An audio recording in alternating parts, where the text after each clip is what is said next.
Lok Sabha vote তো প্রায় শিওরই, তো এখন এই শেষ মুহূর্তে কি মনে হচ্ছে জয়ের ব্যাপারে কতটা আশাবাদী?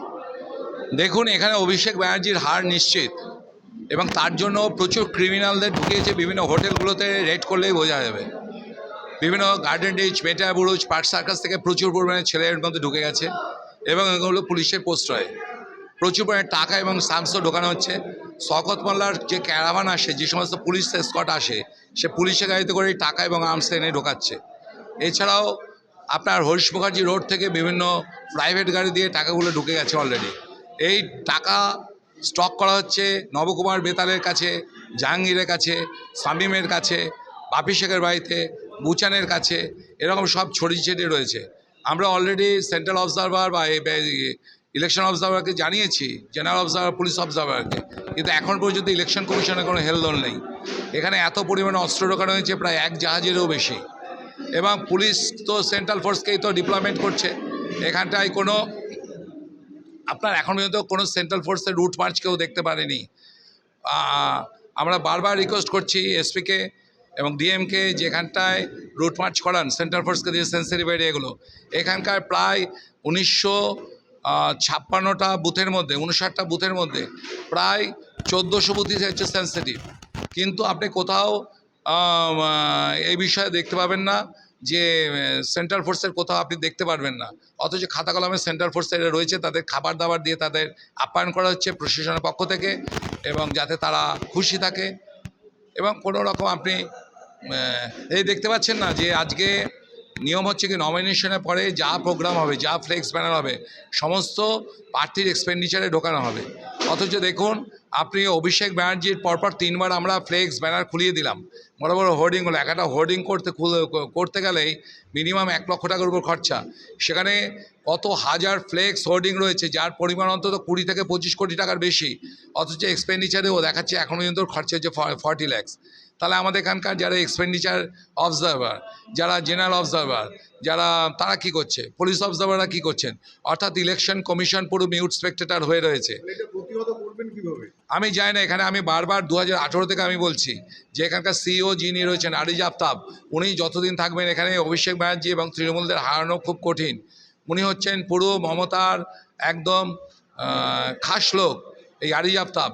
এবং এখানকার ডিএম, এসপি যারাই থাকে, তারা সম্পূর্ণ তাদেরকে উপর যে প্রেশার করার কাজ হচ্ছে সিইওর, সেটা কখনোই করা সম্ভব নয়। কেন হার স্বীকারটা করবো কেন? আমরা তো এখনও ভরসা করবো, বাকি 3টে দিন আছে। আপনি জানেন আমাকে কোনো পারমিশন দেওয়া হয় না। যখন 6টার সময় যদি কোনো স্ট্রিট মিটিংয়ের পারমিশন থাকে, সেই সময় আমাকে 4টের সময় বলা হয়। একে তো সমস্ত ডেকোরেটর, ইলেকট্রিশিয়ানকে থ্রেট করা হচ্ছে, তার মধ্যে যদি 2 ঘন্টার মধ্যে আপনি কোত্থেকে পারমিশন করবেন, কোত্থেকে ডেকোরেটরকে জোগাড় করবেন, কোত্থেকে মাইকালাকে জোগাড় করবেন। আপনি তো এর আগে আমরা প্রচুর ঠকেছি, যে পারমিশন পেয়ে যাবো বলে তাদের অ্যাডভান্স টাকা দিয়ে দিচ্ছি, সে টাকাও আমরা ফেরত পাইনি।